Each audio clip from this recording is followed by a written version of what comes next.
স্বামী স্ত্রীর সহবাসের মূল উদ্দেশ্য কি?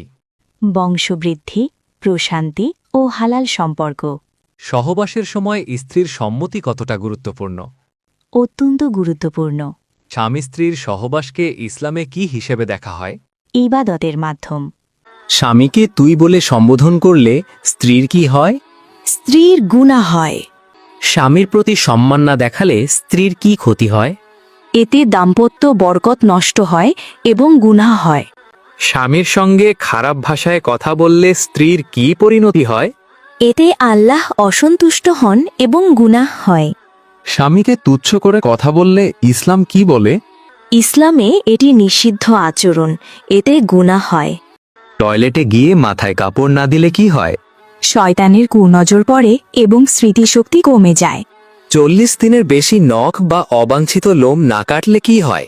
ইবাদত কবুল হয় না এবং রিজিকে অভাব অনটন দেখা দেয়। রাতে আয়নার সামনে দাঁড়িয়ে বেশি সময় থাকলে কি হয়? ভয় ও অস্থিরতা বাড়ে এবং মন দুর্বল হয়ে পড়ে।